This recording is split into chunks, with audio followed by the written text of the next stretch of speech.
Well, the two 15-watt light bulbs that are a big part of our life together are under that lamp in the corner. So that's the first essential load. Then passing through the house, this floor furnace was here when we first put our system in, and it was doing fine. It was natural gas.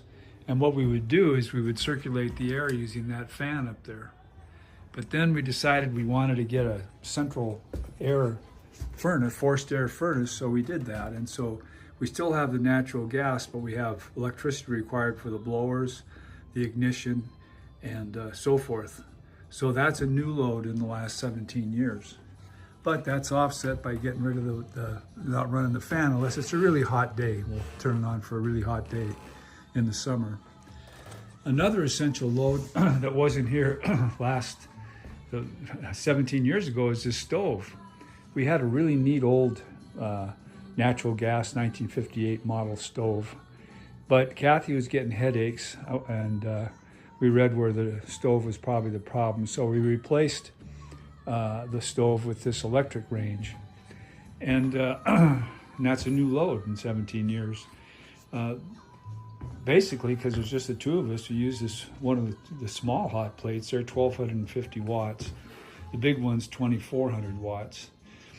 Mostly we just use the small ones, but Kathy likes to use the oven, and so I'm not sure what it uses. So what we've done is, for calculations, included a big burner. One of the things that's on this stove is a clock that we can't work just with batteries. It controls the stove, but it also tells us the time 24/7. So that's a light in the kitchen we never used to have. That's a new load.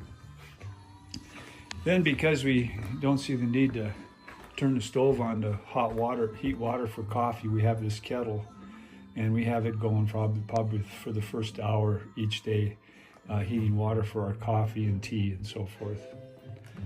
Then we have this Bosch washer and dryer.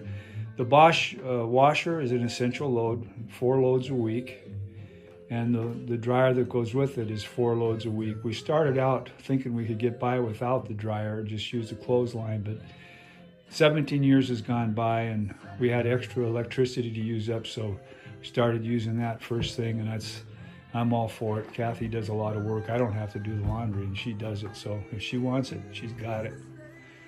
Then over here, one of our essential loads is this radio. It's a first-class radio. We've spent a lot of time finding it. It doesn't take up a lot of space. It's a Boston. And this is how we get all of our essential news. And so we consider it part of our essential load.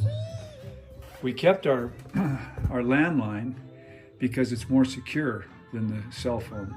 So we have a landline, but the real use of electricity by the landline is the answering machine.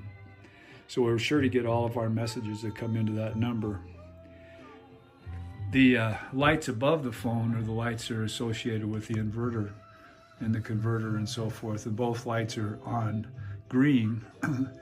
As soon as it looks like our batteries are full, then we always turn the inverter on now and make sure that the load is, like the radio is being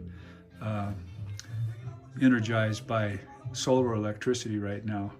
But we still don't have that automatic connection between the inverter and the converter, so that all of our extra power goes onto the grid. We're just basically cutting our use of the grid right now. So that's not a very good solution. It's better than nothing, but it's not very good. Another essential load is this refrigerator. We found when we first put our system together that it was cheaper to get a state-of-the-art efficient refrigerator with the ice part of it in the bottom than it was to buy a new solar panel to replace the inefficiency of the old refrigerator. So the refrigerator goes 24/7, but it's very efficient.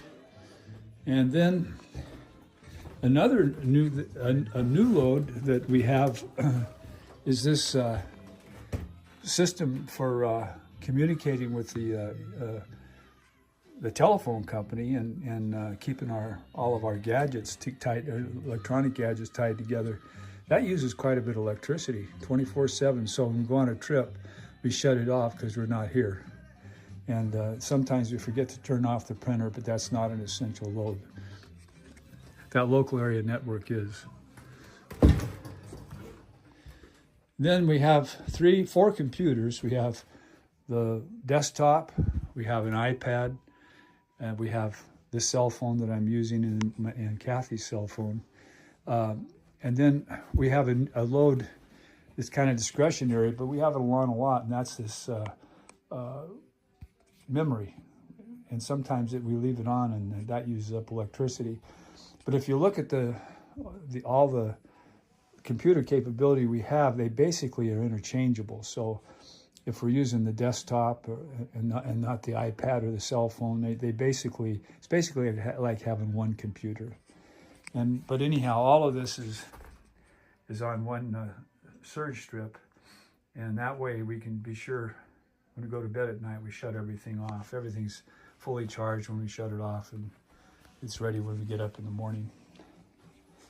Now, other discretionary loads that we have are this entertainment center that's in here. We've got all of our favorite music and great speakers, best kind and all that business. And what we do is we have a surge protector on it and turn that off, so all the stuff that's involved in this gets shut off, and it's all off now. We only use it intentionally.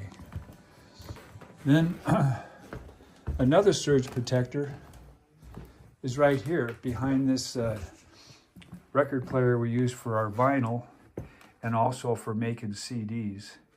We have a surge protector behind it, and it's hooked to it as our digital television. We don't have a big wall television, we don't need it. You can see everything on this one. And then we have a DVD player. We call that the entertainment center. It's all hooked up to this surge protector. So that's about it. My thinking is that all the essential stuff, that's really what we use. Everything's off the rest of the time. So it's pretty cool. It's not real fancy, but it works for us.